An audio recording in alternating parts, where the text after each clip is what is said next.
Hi there guys, MacDoTomato here, and today I'm going to be bringing you the first of my Airport City free-to-fly gameplay guides. So in today's guide we're going to be looking at planes and hangars, in discussing the costs, the relevant buildings and the uses of the different types of planes available in the game. There are several planes and levels, each are unlocked upon reaching a certain level within the game. This is a list of all of the planes that are available to buy as you advance through the levels. Level 1 plane features a propeller and powerful propeller driven plane. The appropriate hangar and appropriate runway are listed as above. The propeller plane costs 200 coins, whilst the powerful propeller plane costs 350. The propeller plane uses 10 passengers, whilst the powerful uses 12 each flight you undertake. Relevant passenger buildings include the cottage and the side wing, as they have a short yield time. These planes are useful for early gameplay and beginner strategies, however they should be upgraded as soon as possible to enhance your money making. Your level 2 plane is the Turboprop. The appropriate hangar and runway are listed above, and they cost 2,000 coins to purchase from the store.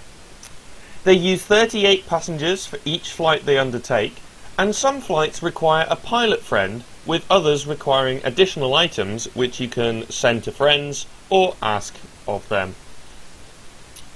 Relevant passenger buildings include the Manor and the Tower building, that have slightly longer yield times, however they are relevant to the duration of the flight that the turboprop takes.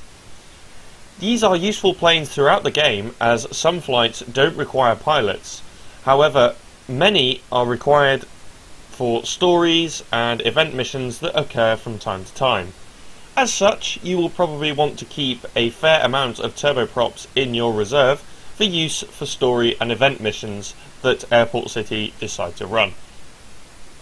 Your level 3 jet is the next plane on the list. The appropriate hangar and runway are listed as above. They cost 6,000 coins and use 80 passengers for each flight.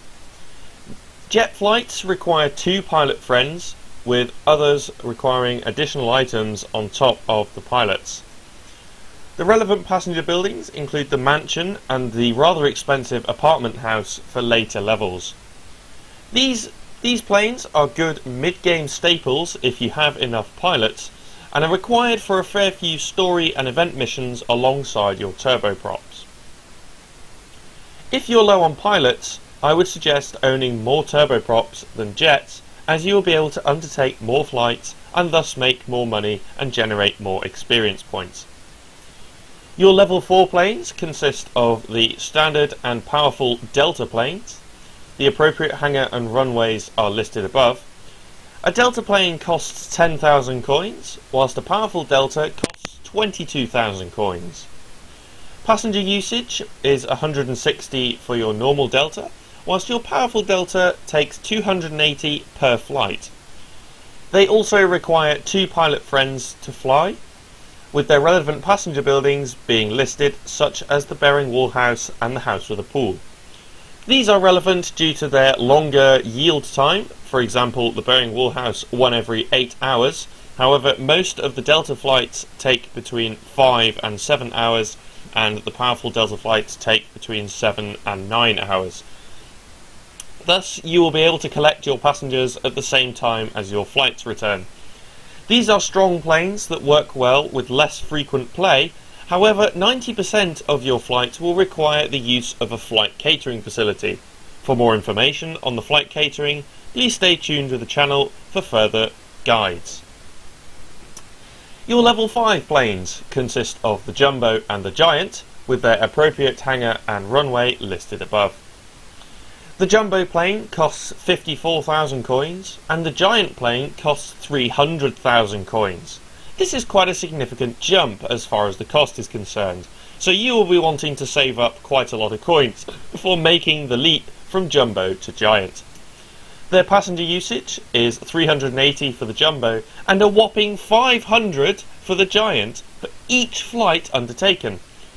Jumbo flights also require flight catering, whilst giant flights require blankets in addition to 2 pilots. These blankets can be found in purchasing a laundry for 100,000 coins, which yields once every 12 hours. Relevant passenger buildings include the country house and the roundhouse, because these yield a once a day, and chances are you're only going to be able to fly once a day flights with the jumbo and giant. However, you may also want to have a set of relatively longer yield buildings, such as the bearing wall house or the loft condominium, which yield every 8 hours to top up your passengers.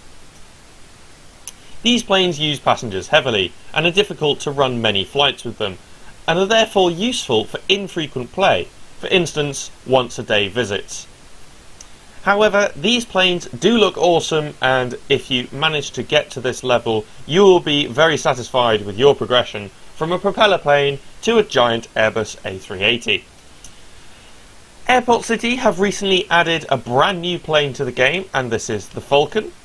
The appropriate hangar and runway are listed above. However, these do cost a lot of money, so be sure to save up before attempting to go for these.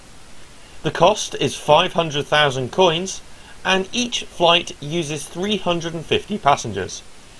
Flights, however, are super fast. They only take 3 hours and use lots of passengers and fuel in a short space of time. This means you will have to specifically set up your airport to run these planes, and as such can be quite a challenge. Additional requirement of a sweets factory is also needed to fly these planes. Relevant buildings include the mansion, apartment house, and probably lots of fast yielders, such as the manor and tower building. This is because you will burn through your passengers like heaven knows what, and as such you are going to need many fast yielding passenger buildings to top up your passenger capacity ready for the next flights. I would recommend only buying Falcon planes if you've built an airport specifically to sustain it and have many available pilots, passengers and fuel. Thank you ever so much for watching, guys. As always, if you have any questions, drop them in the comments below. If you have any requests, please drop them in the comments below and I'll see what I can do. And if you're a fan of the guides, please feel free to subscribe. Much appreciation will be sent your way. As always, be well, be safe and happy flying.